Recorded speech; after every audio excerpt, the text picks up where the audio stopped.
Welcome to another episode of Starting with Marketing. Today we are focusing on all things branding, specifically on how to build a brand on social media. Today I have a fantastic guest in Charlotte Wheeler. We are going to focus specifically on personal branding, I would say here, but I would Yes, not be surprised if we would also touch upon things that are very valuable for if it's just for a company. exactly. Um, for anyone who's watching this on YouTube, those five people who do and discover us through that platform, because we are small, but we do focus on delivering high quality content. So, starting with marketing is a webinar series where we have a casual hour-long chat about marketing, because first of all, I think most of us marketers don't really get to see how other people do and fill in their profession, Yeah. and I think that especially when you listen to people talk about something that they're knowledgeable about, you really learn about how they talk about something and not specifically even like the best practices that they share. Because a lot of these things are kicking in open doors anyway, but it's really like where you put the focus, where the emphasis that you put on whichever angle that you have. I think that's where you learn the most. And today we are joined by Charlotte, who I know through the fantastic webinar platform Unico, a German-based freelancer platform where you could book us both, essentially. Me more so for my marketing generalism and helping startups find product market fit and building up their marketing channels. And Charlotte, clearly a lot more based on the branding and social media. So, Yes. with all of that in mind, today we have, as an exception, because it usually doesn't happen, we have a presentation from Charlotte. And in between, of course, we have tons of different questions, diversions through personal experiences that people will share in the chat.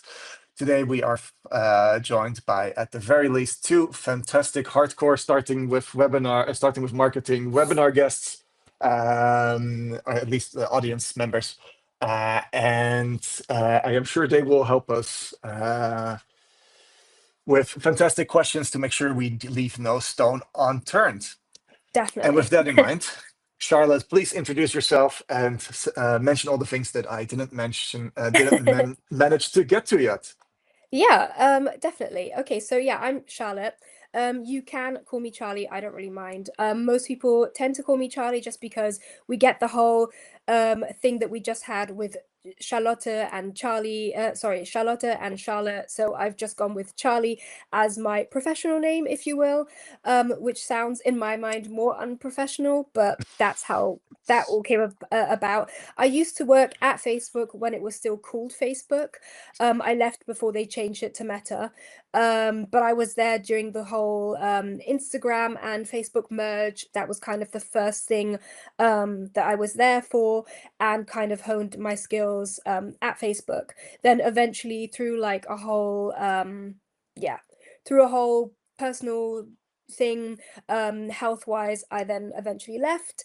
I'm still in like good contact with the people there, and definitely still work with them in like to some amount.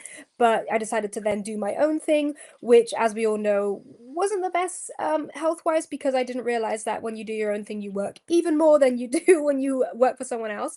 But it all worked out fine in the end, and I've been doing that since 2019. I kind of started off with just social media things, your basic social media management type stuff. And then from there, I kind of progressed into really weird category niche areas, as you do.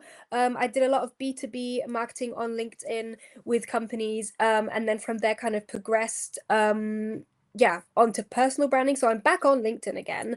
Yeah, I kind of got away from there, was more on your traditional social media, and now I'm back doing a lot of LinkedIn focused things. But TikTok is another one where more and more people are coming to me for that, and your traditional, Gen Z kind of content. And then, yeah, also Instagram, of course, is where I personally like to hang out the most. But yeah, I kind of do a mix of everything. And yeah, I've discovered that a lot of people definitely need to be doing more on LinkedIn because it's a platform that I feel like, especially in Europe, kind of gets forgotten. But then if you look at the user numbers, it's definitely not forgotten. Lots of people use it. I just feel like we generally seem to not talk about it too much unless we're at events and things like that. If we think of social media, we kind of think of other platforms like TikTok and Instagram. But yeah, I'm here kind of to talk about, well, everything, but very much personal branding focus, and I'll be using, I think, LinkedIn probably, yeah, as the main example. I Hmm. do ads as well to answer your question, but I also do a lot of organic social media. I kind of do a mix of both when I'm working with Hmm. clients because I feel like both is what brings you forward, and that goes for Hmm. all of the platforms. I think I use this silent. It's, by the way, tip for you, Charlotte. For if you're going to say something very interesting, then take a small break so that then the software recognizes that it needs to switch to you, so that then you are more in uh, you are larger on the screen. But Okay. I feel like today's topic is going to make sense for both ads and organic Yeah. because it's about how you show up and not exactly like what you show. Um, uh, well, all right. So anyway, I think for in terms of branding, I think it's going to work for both. And I think that what's really interesting about how you already gave your opinion about how you work with different uh, social media platforms, that here what's going to be really interesting is to see the nuance on what type of company, in what type of market, in which type of geography, because I would say that indeed B2C companies very often don't focus on LinkedIn, especially from like a personal perspective, whereas a lot of B2B, let me put it like this, my feed is very full with people who are really active personal brands. But then again, I end up hanging out a little bit in the lovable type of corner of the internet at times as well. And obviously, that is a company that essentially replaced their ad budget by having very vocal people with a large following. And then, indeed, what Manol has said in the chat, that organic is the thing to do, is absolutely true. But I think that that is it really depends. It's very situation specific. Having said Um, that, oh, sorry. Yeah, I mean, I can say something quickly to that. Yeah. Please. So as the way I see it for organic and ads, kind of what I was just touching on a moment ago. Basically, I think a mixture is kind of what you need because up until recently on LinkedIn, you could definitely be like a voice. You could have a niche topic, or even a broad spectrum topic sometimes, and you could speak about it, post about it constantly, and you would be rewarded with reach, impressions. People would see what you had to say.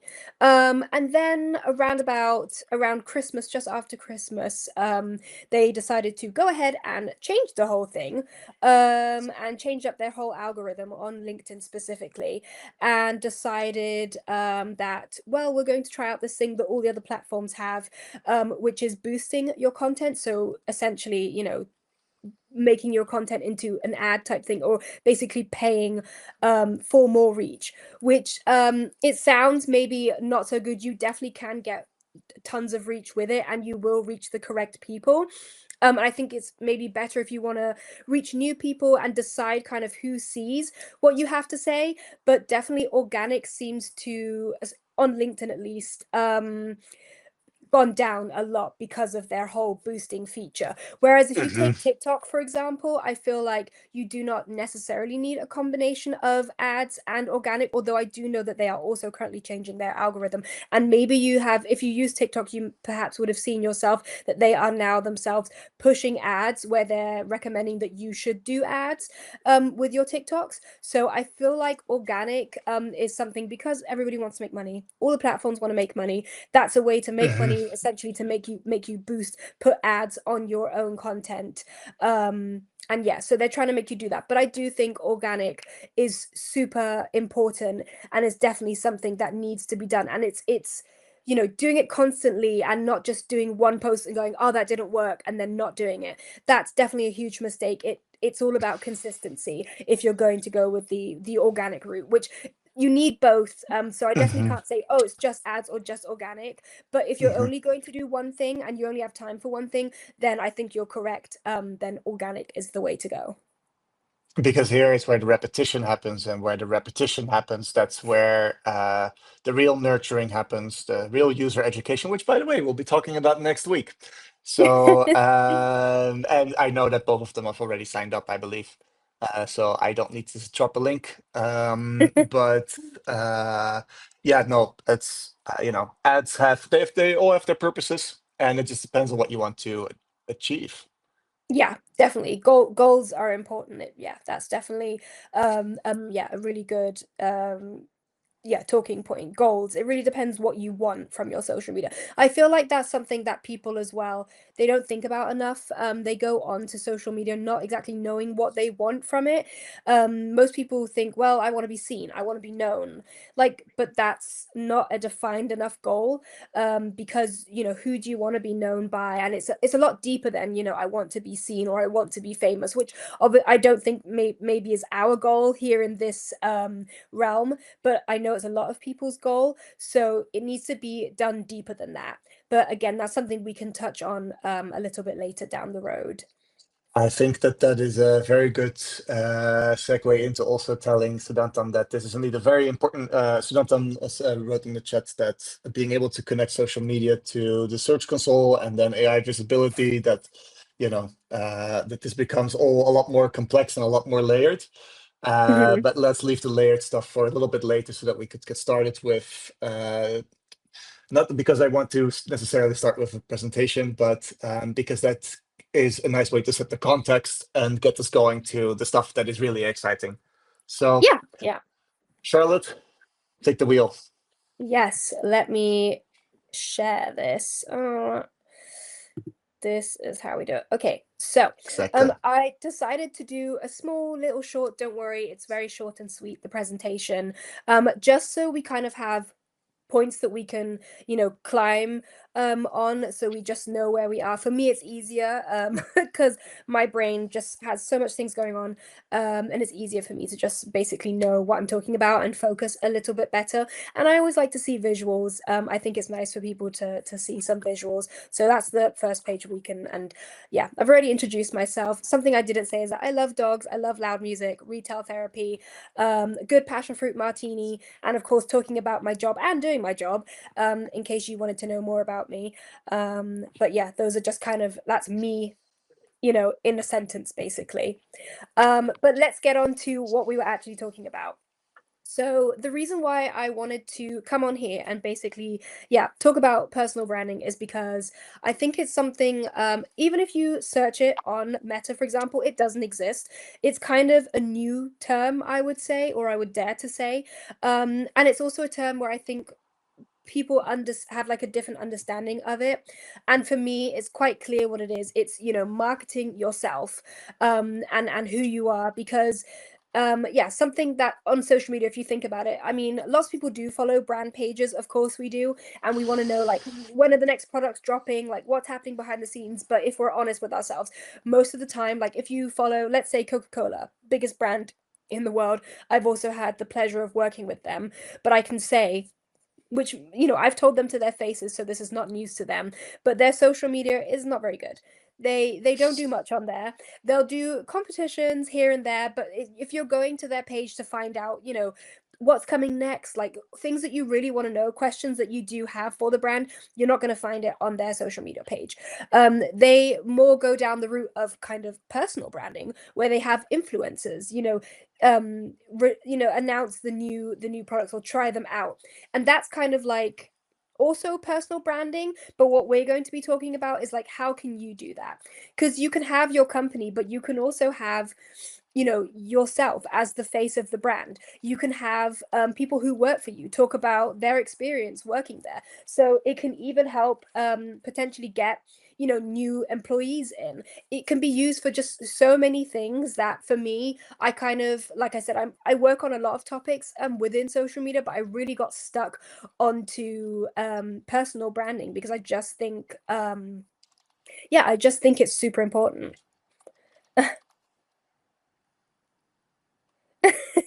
I mean, I am drinking Coke, so I can't really fault them right now, but I'm not impartial to some Pepsi now and again.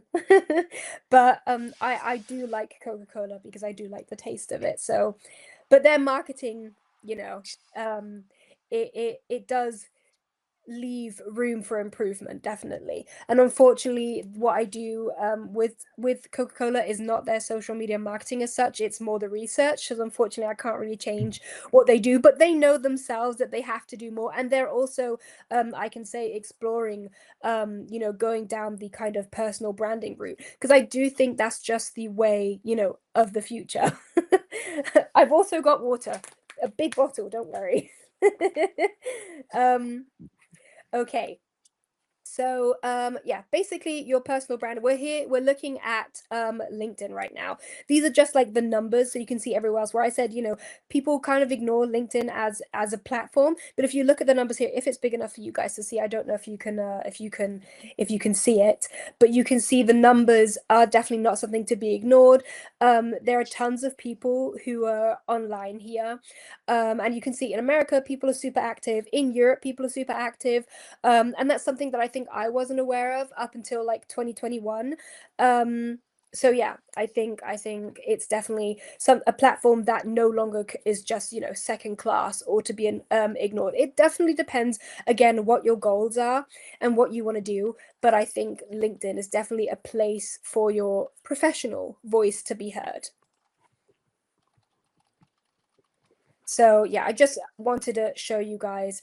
There's also here Forbes talks about, why personal branding matters more today than it ever has. So it's definitely becoming like a topic, especially within the business world. If any of you guys read Forbes, I just thought it was funny because thinking about this this event that was happening today, which we didn't plan super long ago, so I only just started putting together kind of my presentation, and then I was reading Forbes and I was like, wow, even Forbes is talking about personal branding. So it's definitely a topic that's, up to date, current, and like I said, becoming more important. And I feel like it's really good to jump on it now before it becomes this thing like on TikTok. I know some people that kind of jumped on the TikTok wave when it was happening during the whole COVID epidemic. And now there are people like, why didn't I just get in front of my camera and do like a silly little dance on TikTok? And now I could have been TikTok famous. Obviously, who knows if that would have really happened.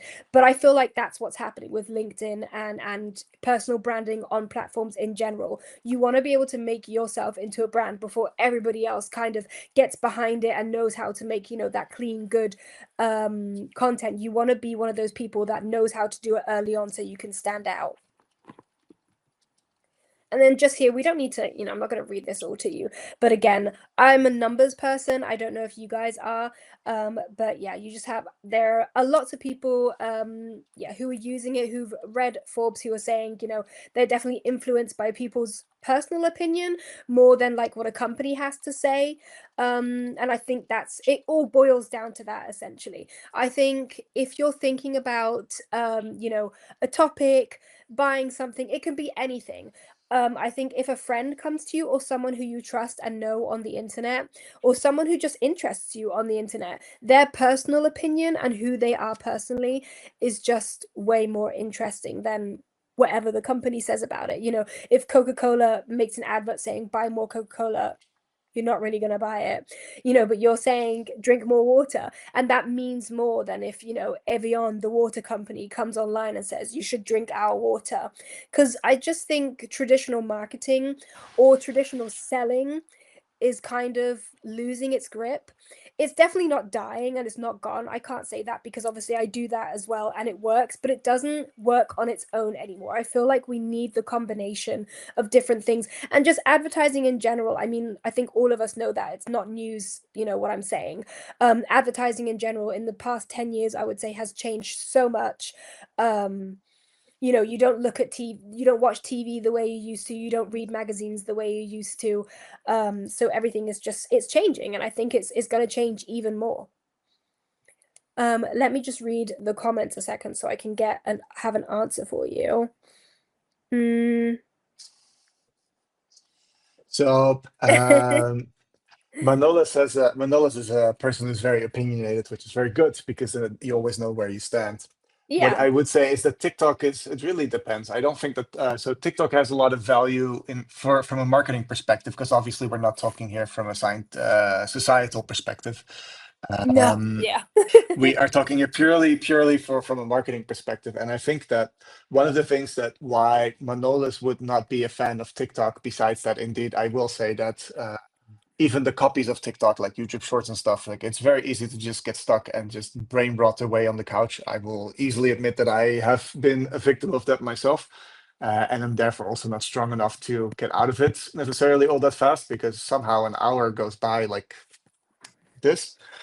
Yeah. But I think that the recommendation and knowing who to show what type of content to has really made it super powerful, that if you make the right content, you can definitely have the reach you need and like have the repetition that you need. But I would say that for people who are looking for nuanced content, TikTok is very poor. It's not a great platform, because nuance requires a lot of time, and both, whereas TikTok is very fast paced, it needs to keep going, going, going. And so a quick makeup tutorial, fantastic. More in-depth technical tutorial on how to Yeah. optimize your Linux platform is probably not going to make it. No. No. It definitely, yeah, it definitely depends what you're looking for. So I've, like I said, I work with lots and lots of different companies. And for example, yeah, I had a niche company as well where, and this might sound a little bit morbid, but I'll tell you guys anyway. They had QR codes for gravestones. I'd never heard of it in my life ever Hmm. before. I'd never thought of it. I mean, clearly not. That's why they have the company and I don't. And yeah, I was also like, okay, a QR code for a gravestone. It's very pretty. It's a little plaque that you then stick on the gravestone. But I Hmm. was like, oh, I don't know, if that can work. What we did do is we, test trialed it all. We also did personal branding with the founder, so she could talk about why this personally means a lot to her, because I was like, we need your personal spin on this, because I think just marketing, hey, buy a QR code for your gravestone, yeah, that's really hard to market. But with her giving her personal touch, her personal note Hmm. to the whole thing, speaking about why she created the company in the first place, why she wanted to Hmm. basically upgrade gravestones, and the whole, funerals, and the way that we think of death in general. And then yeah, marketing the whole thing on TikTok as well, because it's you have to think about who's your target audience. And that's why I think TikTok isn't irrelevant for all things. For her product specifically, for example, it made sense to use TikTok, specifically TikTok ads, TikTok content, because in short form content, we were able to show, how these QR codes work, what you can Hmm. do with them, and reach the correct people. Because if you think about it, who are the like, again, very morbid, but the next people who are planning funerals are, unfortunately, millennials and Gen Zs, and you can find them on TikTok, and they have a really like short attention span, and I think that's where TikTok does come into play, and that's also why Instagram stole one of their most valuable features with, turning, TikToks into reels. Hmm. On That's what they're calling them on the Meta platforms, which I'm sure you guys already know. But that is why that was a feature that was then introduced to Instagram, because yeah, that's basically one of the easiest ways to reach those younger generations, because they're just not going to sit there and watch a 15-minute video, let alone a 5-minute video, unfortunately, anymore. So you need to be able to get it out there short, snappy, sweet. And yeah, Hmm. TikTok was definitely the way to go with that. I have a very interesting question for you then. Do you Yeah. really think that it's exclusively for Gen Z and millennials, like that TikTok is exclusively for Gen Z and millennials, or do you think that maybe everyone who at some point got a smartphone is already kind of in that? Uh, li- uh, um, my personal perspective is, because whenever I use public transport, I like to be annoying, and or I am annoyingly made aware of someone's phone behavior, or let's call it user experience, or what is it called? Let's call it heat map viewing while someone is on their phone. Hmm. Sometimes because that person is not using headphones, they are using the speaker function of their of their phone. Very pleasant. And I am more and more aware of how many people who at least look significantly older than I feel, that they are also already full on TikTok, and they are doing exactly the same things as what I would ascribe to what I would say the younger generation would do, the Gen Zers. Do you think like there's still like that division, or would you say like it's more of like a or like we're all already essentially on the TikTok super short and sweet type of content? So from knowing like statistics, from what I do in marketing, I would say predominantly you can reach millennials and Gen Zs on TikTok, but there's definitely a space that is ever more growing for older people on TikTok, because if you see like TikTok Shop, that's definitely something that's bringing in older generations to TikTok, because it's kind of, they it's I would say it's kind of a ripoff of like, what do you call them, Timu and those kinds of Hmm. places. Not a fan of all of that, but that's kind of what TikTok's doing with all of that. And I feel like that's bringing in older generations. There are some people who I feel like, the generation before millennials, who are just kind of not social media at all. But then I feel like people who are like my grandma's age, they are on social media. Hmm. She specifically is not on TikTok, but my other grandma is. And what they watch is definitely very, very much different than yeah, what I would consume on TikTok. But I don't think that we can now say, oh, TikTok's only reserved for millennials and Gen Zs Hmm. anymore, because you can see that that audience is definitely Hmm. growing. And because all of the other platforms are copying, or all Yeah. some of them, like YouTube, YouTube Shorts, Instagram Reels, etc., is it's just so similar to the type of content you would make for TikTok. Because what I think that people get wrong about TikTok is that, yes, from so many different ethical perspectives, not the biggest fan of TikTok. But what I do think that they did really well is that the first content on TikTok was such a strong distillation of, okay, I could in the past I would have made a documentary that lasted an hour, and now I can put that into a 1 minute video, and it's just so Yeah. jam-packed with information and with, like all the good stuff. Um, and I think that it really showed marketeers that they needed to step up their game, because there were people who could say so much in so little time, and that there was a market for that type of content. Because let's face it, we have just discovered what the ultimate way is to disperse information, right? Because every influencer is using the same body language, Yeah. or the large majority.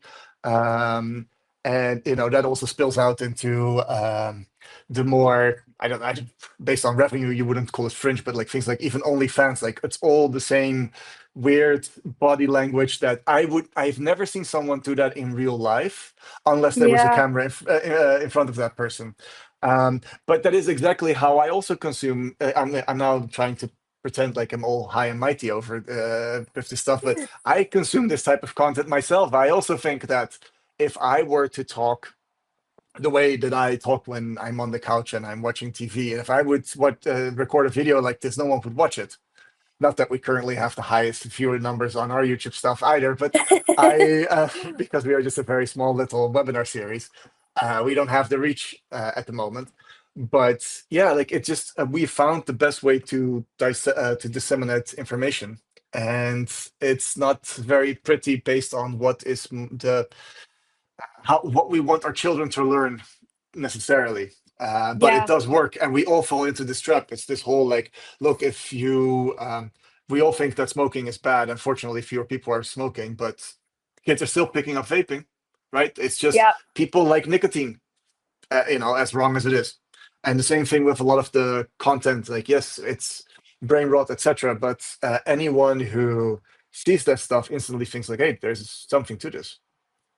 Mm. Yeah, and that's another thing, like you're saying, the same thing with nicotine. It's just, people pick up trends, they run with it. I think TikTok has the whole, they have the trend sounds thing going for them. People are finding music through TikTok. It's really a platform that's used very differently than, like, I'm gonna call it traditional social media. And if it was something to disregard, then big platforms like Instagram wouldn't steal Mhm. things from it. So it's definitely not something that we can ignore and be like, ah, it's just Gen Z nonsense. I think that again is a mistake that lots of people make. And also just basing themselves on one platform is something that we Mhm. could have that you could do 10 years ago. You had your YouTubers where like you'd follow them on YouTube, that's it. You didn't even know that they had Instagram and they could kind of stay private on there. But now like you'll see an end card on YouTube has all of their social media handles. And on those social media handles, they're also doing different types of content and not just like repurposing their content, because that's Mhm. just not how it works anymore. Each platform has their own kind of specialization and something that you kind of have to pay attention to if you want to be successful on social media, and that's your goal. If you Mhm. want to have the correct type of reach and have the correct type of audience on each platform, then you need to adhere to kind of what each platform offers. That is a very nice and succinct summary of what we've said during all of the Reddit webinars. And indeed, it's just, once you have the manpower to do more than one channel, because it's not just you doing the entire company, Yeah. it's, as soon as you have the means to invest in your marketing, you need to do everything. And Yes. so, you do build, or at least I recommend to like build up each channel to the point that they become so mature and that you have your processes and you have your things, your templates, things that you use to, make things easy so you don't have to reinvent the wheel every time that you post something. But you do need to do the full gamut of all of the channels of you cannot ignore email marketing while only focusing on your meta stuff or whatever it is. You really need to do everything. Yeah. No, and exactly, that's really true. And I think again, that's where people kind of go wrong. I think it's okay to like pick and choose and start on one platform. And depending Exactly. again on what you do, uh, you can then pick and choose which platform suits you best. If you're doing more business things, start on LinkedIn. If you're doing more casual stuff, start somewhere else where you know that your target audience kind of hangs out. Um, but yeah, either way, I think to bring it all back to like our topic of today, I do think showing up as you personally and like Hmm. what you have to offer and talking about you, even if you are talking and trying to market your company, I think making yourself the center of attention is not a bad thing. And it used to kind of like we pushed that away like really hardcore for such a long time, and now it's time to like bring that back and like talk about yourself. Why not talk about Hmm. why you work there, why you do what you do? And like I said, to bring it back also to that example, my horribly morbid example that I gave with the QR gravestone things, it really worked out for her. Her company's thriving. It's great. I could not imagine that it was going to. I was very honest with her and said to her, I don't know what we're going to do with this because I've never heard of this. And I don't know if people are even going to want that product, but they do. And it's just a matter of getting it out to the correct people. And like I said, her coming from her personal standpoint on why it was so important for her and why, like, how she personally uses it and things like that helped people to understand. Whereas I think you guys can all imagine if we went the traditional marketing route of here's a product, buy this, Hmm. stick it on your gravestone, I don't think that would have worked. I That's think just, yeah. that's this. What I really dislike about this is that um, I have a very strong dislike towards Simon Sinek's stuff because I don't like his tone. I unfortunately very often agree with his actual points, and I think that if you have a very strong a motivation to start a company, to launch a specific product, etc., that story behind it is something that a lot of people can identify with. Yes. And this mission is something that really makes people feel like, hey, I want to belong to this. And therefore, they are also more likely to then buy this product. And that's actually something that Manolis and I do a lot for Arkware, which is also what we are going to be talking about next week. Because I think that a lot of the choices that you make as a company are based around why you started in the first place. And so this is why your main product has specific features or certain characteristics. And that explanation behind it is sometimes something that um, is really a defining reason why someone will even accept perhaps uh, a less powerful product or something that has or they are willing to accept certain drawbacks But they understand the reasoning why things are like that, and then actually those drawbacks don't, they're not a bottleneck anymore. They are just, yeah, nothing's perfect type of thing. And for also Yeah. from like sales calls, I can very well recommend attest to the fact that people are willing to people have that aha moment of like, okay, now I know why I should buy this, when you explain why a company is or why a product is designed a certain way. Because then they understand, like, okay, so this is the larger picture. My company perfectly fits into that. Let's now talk about if I buy this, then what's going to happen. And so very powerful as far as I'm concerned. This whole like, why did you, the why behind everything. Yeah, exactly. And that's why I brought this up on screen. People follow people. Exactly.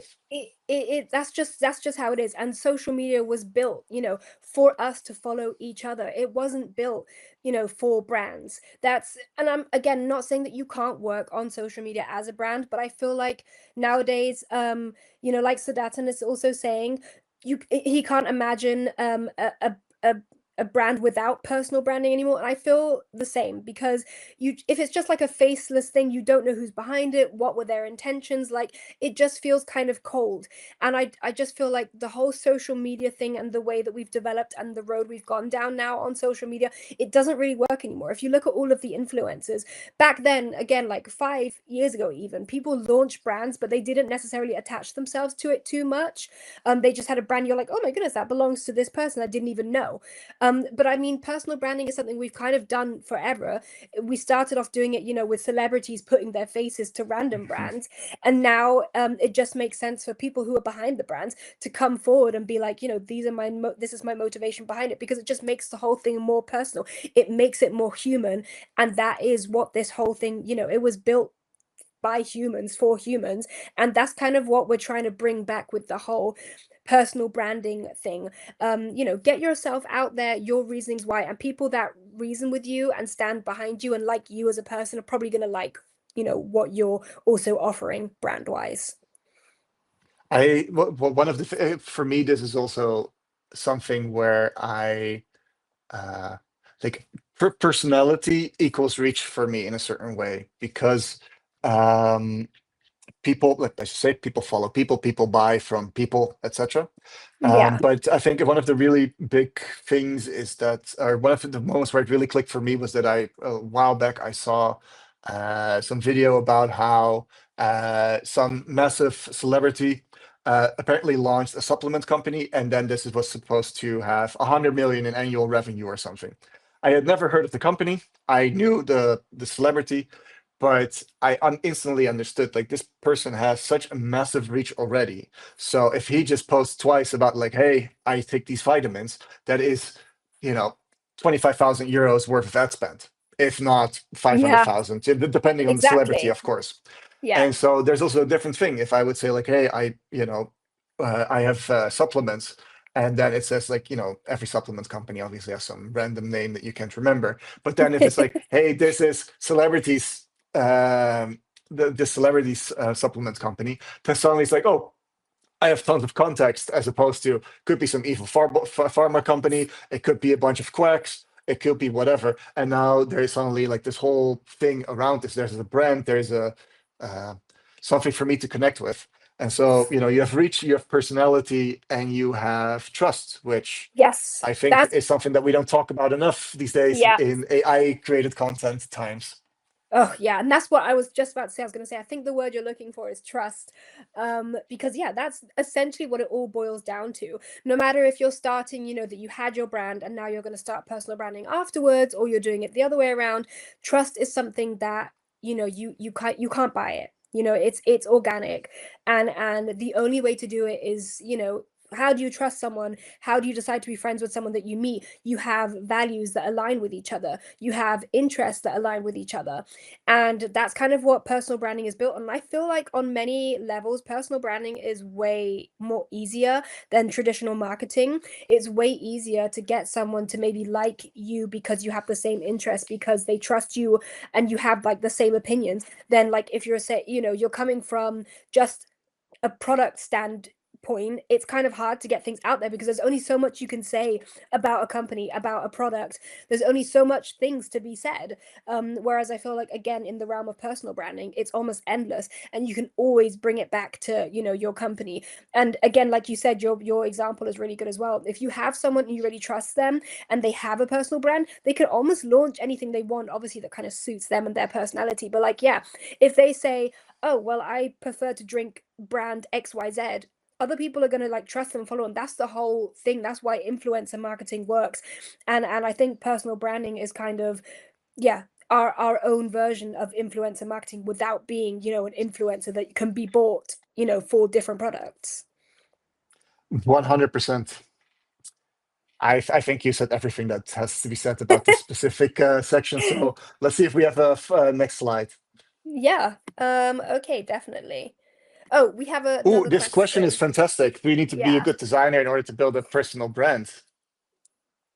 Do you need to be a good designer? So I think it really depends. Obviously, having lovely colors and things like that always helps. People like to see pretty things. They're into, when things look great and glamorous, that's always good. So I'm definitely not going to say that you don't need that. But I think you don't have to be the best graphic designer. You've got programs like Canva out there and things like that that can offer you the basics and can help just bump it up. But I can say as well, no, coming from, clients' point of view that I've worked with who absolutely have nothing to do with any kind of Canva or anything like that. They don't even want to touch it. Just having the right words, if you're like using a platform like LinkedIn and being able to pick up your phone and take a selfie in that moment, that's enough. Mhm. That can start you off. So you don't need to be a great graphic designer or have any kind of idea of what colors work and whatnot, to make your personal Mhm. brand work. 100%. And I really like what Manola says in the chat about that it needs to be authentic. So, as a good example, I have quite a few people who appear in my feed who literally use everything. They just use a phone and perhaps a tripod, and they are just so authentic. They are their authentic selves, Yeah, and it's their sense of humor. It is their sense of doing things, and so that's something that you can connect with or not. yeah. And these people very much have a large following. There's a reason why the algorithm keeps pushing them on me. But yeah, it's definitely not a specific. They do not have design skills. Maybe that's even their part of their brand that they don't have design skills in a way. Yeah, I mean, exactly. That can be authentic, definitely. I mean, I know that was the case for me at the beginning. I did not know what I was doing. Luckily, I've been able to hone in my design skills, but I wouldn't say that that's what makes me into like a brand or that's why people know like who I am. It's more just because, personality wise, and that I'm able to just pick up the camera and like start talking, it's more like that, putting my face out there and my words out there, my opinions, rather than, my colors. Mhm. But yeah, basically, if you want to get started, I think it's important to just know, who are you? Why should you be trusted? Who are you compared to other people? What are your values? And what are you going to be talking about? What's your expertise? What makes you stand out against other people? And I think that's it, really. You don't need anything else. And yeah, kind of like you were saying, it's not about your CI. That can all come later if you really, want to make it into a brand and things like that. But yeah, I think just being all these things, if you can answer all those questions, that kind of makes you authentic, and it makes you, who you are, and makes you stand out from other people. This, I think, is actually very interesting because Manolis is disagreeing with you because he thinks it's all about the CI. But what I actually find very interesting is that one of the reasons why Manolis really liked the LinkedIn work I did for Arkware was that indeed, essentially, I took the questions that you have on your slide and then mixed that with the CI that I would say indeed is very strong for Arkware. It's something that I would never be able to design or even um, suggest because it's not my like I don't come from the same subculture, if you will. Hmm. I don't know if it's a subculture, but like niche. But for within that group of people, and people instantly understand this is my world, and that Yeah. that is what a strong CI brings. That's what a good designer brings. And a portion of that could also just be bad design because could you imagine a flyer for a punk show that looks professionally done? No, it needs to be absolutely terrible. It needs to be photocopied. It needs to be, because then you don't instantly understand. Like, I like punk. I see this. I need to go here Thursday evening. Yeah. Um, and I do. Yeah, if you do this authentically, if you answer these questions that you have in the slide authentically, then you are so far already in, getting everything right. It doesn't necessarily like if then it's uh, if then you add and have the complementary design that fits with that, then I think you have 100%. You have 100% of the things that you should be doing. Yeah, totally. That's why I think it's really easy to just boil it down to these 5 questions. And like I said, if you can like customize that, cool. But if you can't, it doesn't matter. And like I'm seeing in the comments, I think that yeah, being unique, obviously that's a Mhm. huge thing, because you don't want to be a copy of anybody else. That's why I'm also super against all of the AI that we're seeing. I think it's just ruining our timelines. It's messing up social media a lot. I think AI can be used to like help you, maybe help with research, maybe things like that for efficiency. But I think all of the, AI slop, as people are calling it, yeah, it doesn't help. One, You're just gonna be the no, same as everyone else. but So that's also like that's the entire story behind the technology. It is trained yeah, to predict the most likely thing that's going to happen, which means it cannot create something unique by definition. yes, And yeah, if you want to be authentic, then you cannot yeah. base that on what someone else has done. Exactly. I think you just have to let the whole AI thing go if you want to be authentic, because you are not AI. AI, it's artificial, is the first word. Hmm. And that just does not go with authenticity. So Hmm. unfortunately, they don't work together. Who knows what the future will bring? But at the moment, yeah, I do feel like you just need to pick the camera up, take a selfie, do all those kinds of things. Make a video, say what you want to say, and people are going to like you for you, or they're not, and you're going to Hmm. find your right target audience, because there's always an audience. There just is. There are It's so many just people. sometimes it's Almost very, very everybody's on the small. internet, so yeah, exactly. It can be super tiny, but there's definitely someone out there, some company out there. There'll be someone who aligns with the same things that you align with, and therefore, there definitely will be someone there, for you. So I'm not worried about that as such. But I also saw there was a question: what are some common mistakes that people make that hurts their personal branding? Again, I think to bring it back to being inauthentic, maybe to like just jumping on the same opinions that everyone else has to be more appealing. People can tell when you're not being your true self, and I think that definitely hurts your personal brand a lot. And another thing is being inconsistent. So for example, I think you should, if you want to get started with personal branding and it's something that you want to do, I think you have to make it a priority to post at least once a week, because again, people follow people, but if you're not there, you can't be followed, and people are going to lose interest in you. And that's how algorithms work as well. They're going to sort you into the back, and no one's going to ever see you again. And you don't want that to happen, because what's the point of posting if you're not getting what you want to say out there? And if you had an audience, you want to retain them, but if you only pop up once in a blue moon, they only see you twice a year, they're going to lose interest. So another thing that hurts people's personal brand is definitely inconsistency, or like changing it up, covering too many topics, trying to appeal to such a broad audience, which again is inauthentic. So I think, yeah, you have to be authentic and you have to be consistent with your posting, and then yeah, your personal brand should, those are the two at least basics, and then obviously all the other 5 points that I've given us here. I think that this consistency topic is also exactly what brings you to, like, it's not only consistency in the amount of work that you do, or posts, or however you want to call it, but it's also the consistency of the content.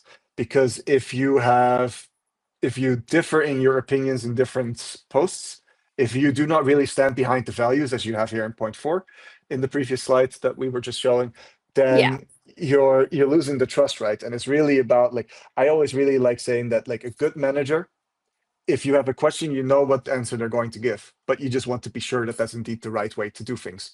If Yes. people can Yeah. predict you, that means that you're consistent. That means that there is trust, because you know that they're not going to come with something unexpected. I think that's sort of, even linguistically already all included in the thing. Yeah. So yeah, definitely. I think that yeah, you're right with that. I can bring up another slide 1 second, which is a really good Perfect. way. Here, this is how I like to structure everything. Again, this is really specific to LinkedIn, because we're talking about, you know, how to structure when you're writing things.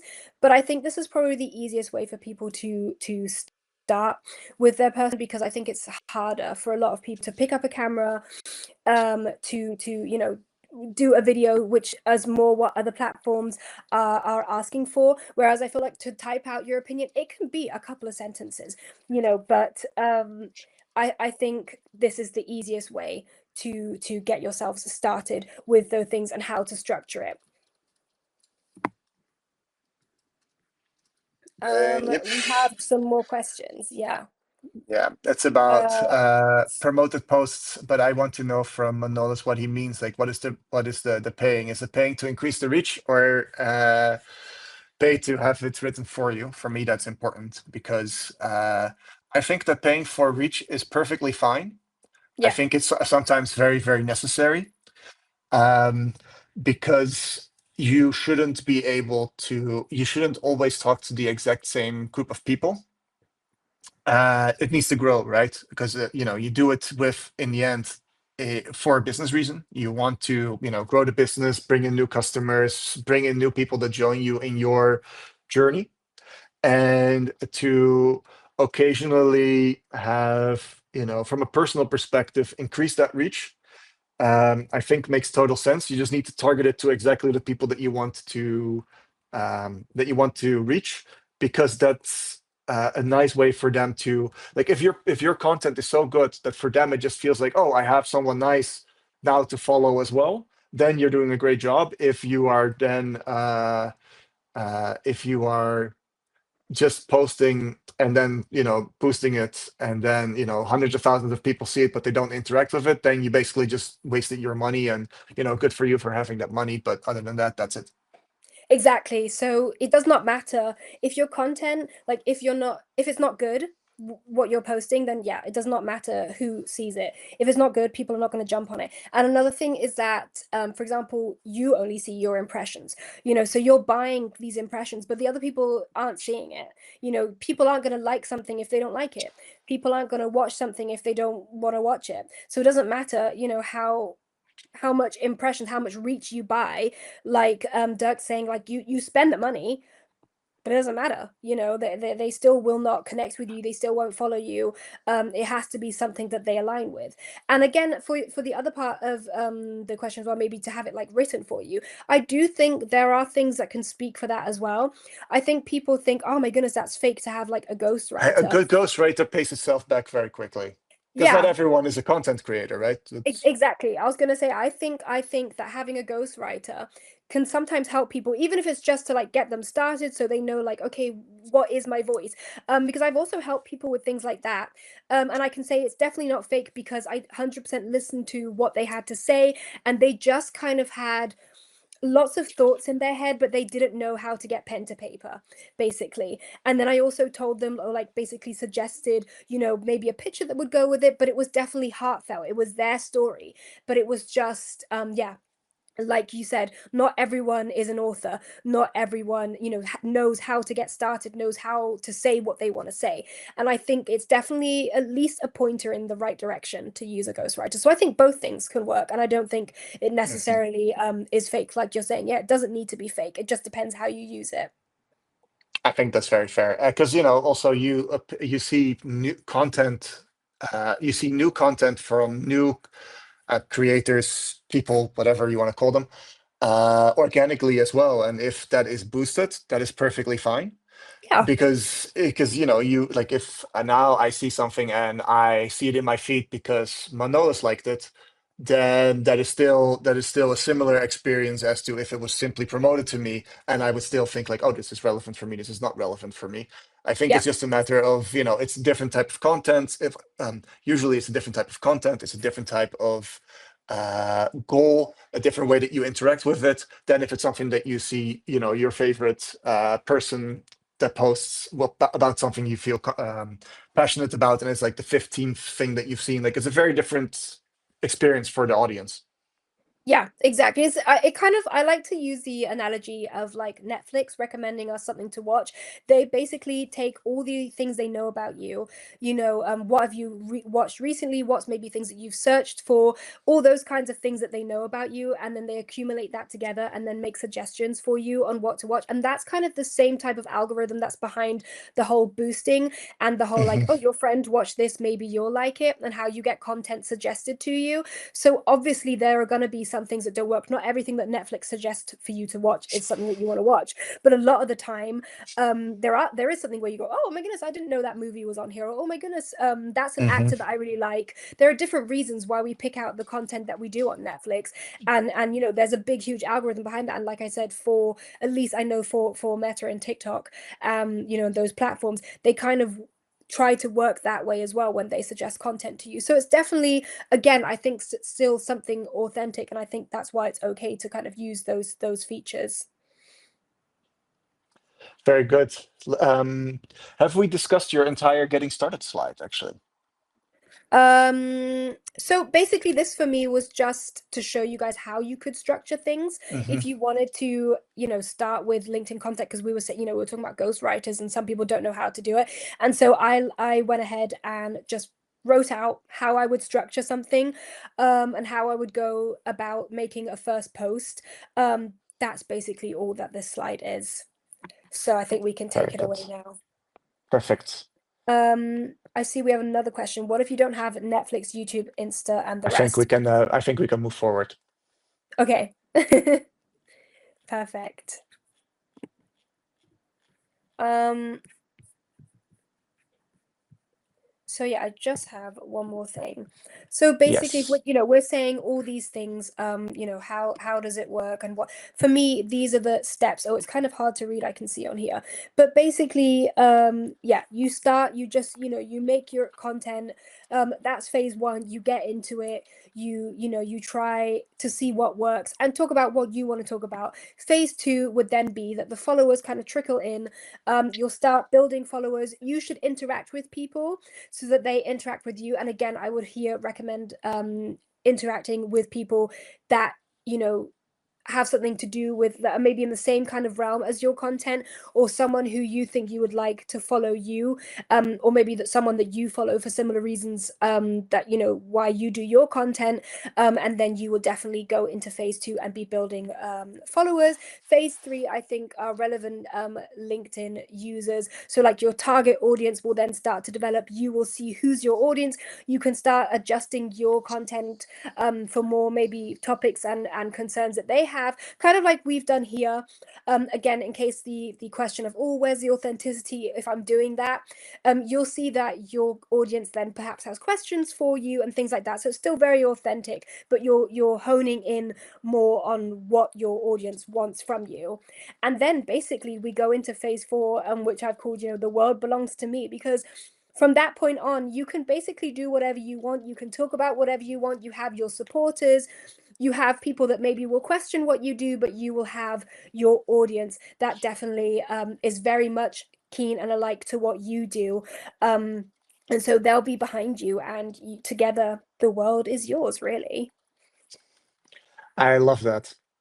I also would, by the way, say to the only thing that I am missing in this, because it's not the main point of the slide, is to actually reply to comments, because I Yeah. cannot, for the life of me, appreciate people who invest in organic social media without actually putting the social in social media. Yes. Yeah. Totally. So that's super important. If you're going to go the organic route, yeah, you're going to want to answer comments. You're going to want to put comments on other people's things, because like you're saying, that's the social aspect of social media. You're going to want to read your comments, listen to them.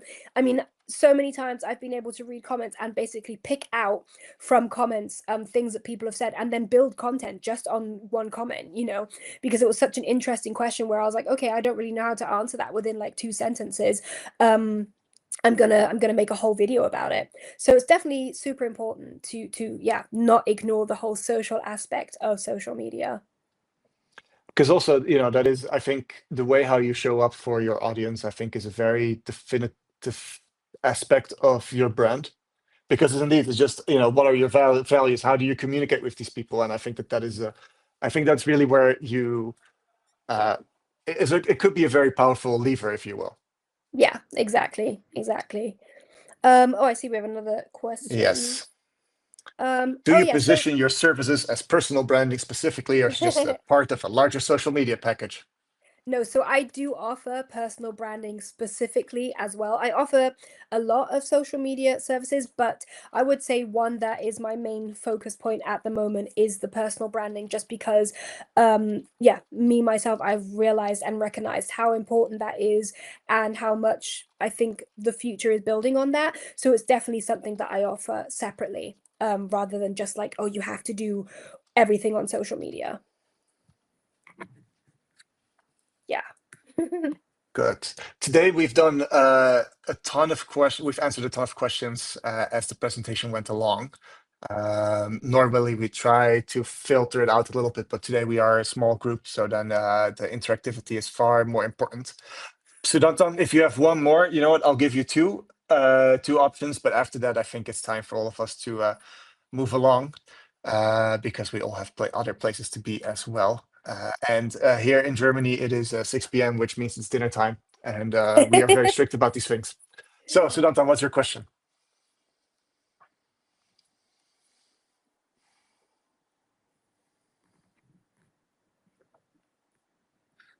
Can you share your own strategy for your own personal branding? That is a very interesting one. Yeah, I can try and make it sweet, short, and condensed. Could you Um, reconnect your camera? Just turn it off, on and off again. Yeah, perfect.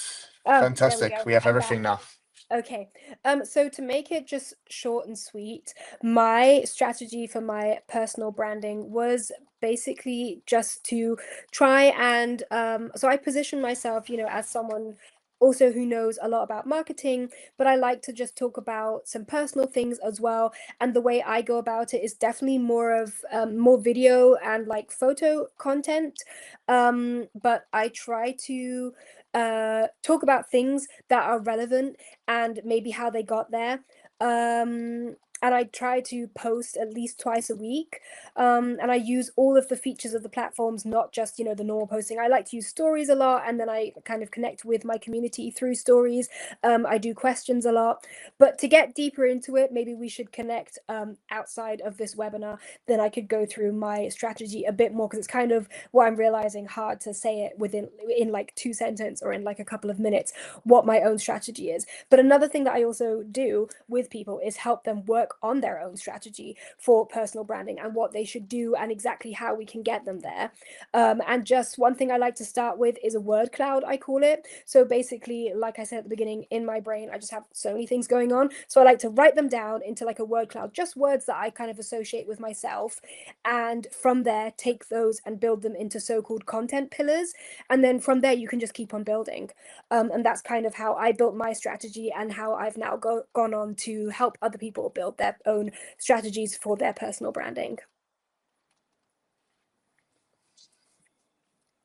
So, Sudantan, do you have one more last question to ask? Because I will give it to you. We are generous around here. But I'm glad it was insightful so far. That's good. Hey, it's all about quality over quantity with me. I like a good, you know, I don't like watery soups. I like nice and tasty soups with lots of flavor and lots of structure even. We So, have one more question coming Manos in, I has can one. see. Manos has one more question. That's the last question then for today. You're like a teacher, a strict teacher in school. I did work in child daycare, which was very fun. And it paid really well at the time as well. And the bizarre thing was also is that like I was going to leave that job anyway because I was doing it as a student. But at the time, you didn't need any certificates for this. And in hindsight, I'm very happy that they did introduce this because I've seen some things that yeah, not great. But yeah, it was just insane that all of this was possible, and especially as a man applying for such a job, I really felt like they were trying to give me the company because it was just such a women predominant, like there were so few Yeah. men involved in this that they were just so happy to finally have a man, even though I was a 19-year-old showing up like half buzzed from the night before, and You know, like I was such a cliche student, and still they were just so happy to have a man. I don't think I qualified for that definition at the time. So, Manos, give it to us and give it to us straight, like you always do. Yeah, I'm happy to try and answer your question. Ah, Argentina or England this evening. I think this one is easy. I think this is England. Yes. I'm in England currently, in case I didn't mention that, so I'm definitely going to have to go with England. I actually thought this was Manolis's question. So, Sudanton, for you, which out of the two? Argentina. All right.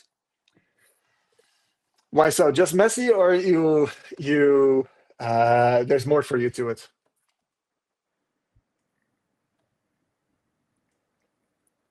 Ah, makes sense. Makes sense. The what do you think about Zuckerberg's 1.4 trillion fine related to the AI abuse against the youth? Sorry, but I just want your opinion. Um, so I didn't know it was such a high fine, but I think that AI content should be something that we either really, really strictly regulate or that we don't allow at all, because I just think there's so many things going out there and we don't know what it is and no one's checking them. No, there is no manpower to like, Yeah, regulate and check it all. And so you can just do whatever you want and you can do it in such quick time. Yeah, I don't yeah. think No, yeah, the things that we've seen about political content that's already out there is yeah, just so insane, and you see either it's just bots reacting to it, but it really quickly normalizes opinions, behavior, attitudes yeah. that would really hurt anyone mentally. So let's not do that. Yeah. So, on that extremely positive note, I wish everyone a very fantastic Argentina England match later tonight. I Yay. want to thank Charlotte for a fantastic webinar and Thank you. and amazing insights. I am very surprised that we talk about this very similarly, because I believed that, or I expected us to come to the same conclusions, but from very different perspectives. I am very pleasantly surprised that we talk about it so similarly. Um, it also keeps it nice and fresh for me, right? Yeah. To have unexpected things happen live on the show. Obviously, as always, we will have the recording of this on YouTube. I hope that you will also be able to see videos and excerpts from this on Charlotte's own LinkedIn profile. We will obviously link to that in the newsletter that you'll get after this as well. So you'll definitely have a link to that as well. We will obviously also be repurposing this. So, if you cannot get enough of Charlotte, she will be in your feed again. And other than that, I hope to see whoever is joining us next week for the case study about Manolis's company Arkware, what we did there together in terms of user education, which also includes a lot of organic social media. And yeah, Charlotte, thank you so much. Hope to have you Thank on you in as another well. few months with a completely different audience Yeah, about perhaps even a different focus. I mean, I think the two of us could talk for hours on end. exactly. So, everyone, I want to thank you all so Thank much. I you. hope to see you for the next one. Bye.